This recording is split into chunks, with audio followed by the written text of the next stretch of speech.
"There's someone outside," said Lois, frowning. "Come, look at this. Do you recognize them?" She was standing at the door to the diner.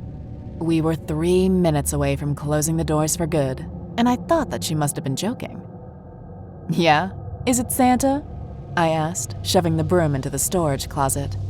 We were the only 2 people in the diner. Everyone else had gone home. I took care of the cooking and she handled the front counter. Then we tag-teamed cleaning up the place before we left. "I'm being serious," said Lois. "Someone's out here. I don't like it." "You don't like it?" I questioned, frowning a little bit. I let a hand rest on the closed door of the storage closet. "What do you mean you don't like it?" Lois snapped. "I mean that there's something really weird about it. It's kind of freaking me out." She sounded it too, so I went over and joined her at the door. It was 3 in the morning, and the city was filled with lights in the distance. Unfortunately, that wasn't the case for the stretch of black pavement that surrounded the diner. The parking lot was dark, though, and the sidewalk had a single person standing on it. They were standing facing the diner, though it was too dark to make out anything save the fact that it was a woman, and she appeared to be wearing a black suit. She stood just on the very edge of the glow of the lights from both sides. Her arms hung straight down beside her, and she was very, very still. Unnaturally still, even. Not even the wind seemed capable of disturbing her long hair. Just the sight of it made the hair on the back of my neck stand on end. I didn't know what exactly, but I knew that there was something terribly wrong with the sight that I was looking at. "Lock the door," I told her.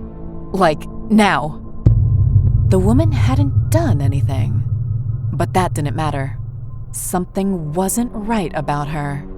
I didn't spook easily.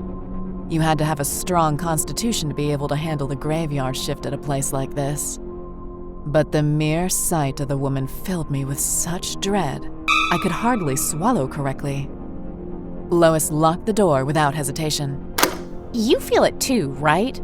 I swear, it's gotten like 10 degrees colder in here." She was right. The diner felt almost frigid. I wrapped my arms around myself, my lower lip jutting out. There were goose pimples covering my arms, and the tips of my fingers were so cold that they had gone bright red. It was like I had been standing around in a freezer. "Come on, let's finish closing up. Maybe she'll be gone by the time that we're finished." Lois nodded, though it took a few more seconds before either of us were willing to pull away from the door and get back to work. Nothing happened in those few seconds. The woman stared at us, and we stared at her. While we worked, I tried to convince myself that she was just some drunk that had gotten lost or a kid that was playing a poorly thought out joke.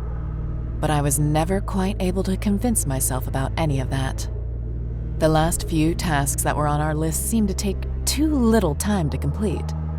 The work that had been dragging just minutes before now flew past. Before I knew it, everything was done. Lois looked at me and asked, "You're finished, right?" "Yeah," I said, the word sounding surprisingly grave. "I'm finished."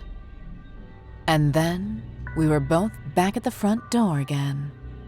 The woman was still there. She hadn't moved at all, still standing on the pavement, in the dark, totally motionless.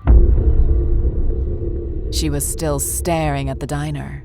Even though the parking lot was pretty big, it felt as though the woman was staring straight at me. "What's she doing?" Lois asked. "Like, what's she getting out of standing around up there?" "I don't know. Should we call the cops?" I asked. It was the only thing I could come up with. Lois frowned. "And tell them what? Someone stared at us too much? Maybe she's waiting for someone?" "She's watching us. Lois, you can tell that, right? I mean, you see it? She's staring," I said. "Besides, look at the time. Who's she waiting for at this hour? The only people out there are red light girls, and I don't think that they're going to try and pick up a John in the parking lot. A pause. The empty parking lot. Lois let out a breath. Yeah, sure. You're right about that. I don't know. Maybe we should just stay in here until she decides to leave. I think that's a good idea. I trailed off, watching as the woman finally started to move towards us. She walked as though there was something wrong with her. The woman's legs kicked out in all directions, twisted and bowed out. As she got closer to us, I realized that her arms jerked in the same manner. She was wearing a suit, but the black fabric was soaked in blood. In one hand, she clutched at a bundle of flowers. They were dahlias, and their petals were as dark as spilled ink. She walked through the parking lot, heading straight for us. I grabbed Lois by the arm and pulled her backwards, away from the glass door. The woman walked up to it. It was the most ghastly thing that I had ever laid eyes on. Her shirt was ripped down the middle, revealing that one breast had been removed, and her mouth had been cut at the corners into a Glasgow grin. Before our eyes, even more blood started to spill from her middle, right above the hem of her pants. It gushed from her, hitting the cement floor with a splatter. Lois screamed and dropped to the ground, her legs unable to hold her up any longer. I followed her, still clutching at Lois's arm. The bundle of Black Dahlia flowers were dropped onto the ground, and the woman tilted her head to the side. She was trying to talk, making these guttural, painful-sounding moans. But her tongue had been lacerated so greatly, she couldn't form the words. The blood that spilled from her changed colors, growing darker and darker until it was just as black as the petals of the flower. Until it was just as black as her suit and her hair. She reached up with one finger, which was drenched in her own blackened blood, and she started smearing it over the glass. Her motions were clumsy. It took a moment before I realized that she was trying to write something. Before she could get more than 2 letters smeared onto the glass, however, there was a bright light that seemed to expand outwards from her chest. She backed up, screaming and scraping at her own flesh, ripping it away from the milky white bones in great soggy strips. And then the light burst out of her, so bright that it was blinding. I threw up an arm to protect my eyes, and when the light vanished, the woman was gone. So was the black blood that had been smeared onto the glass. Lois and I sat there for what felt like an eternity. Finally, I got brave enough to crawl forward on my hands and knees. Lois grabbed my ankle. "What are you doing? She could come back!" I shook her off of me and kept creeping towards the door. I had to see something. Besides, the temperature had gone back to normal. Whatever that woman was, she had vanished.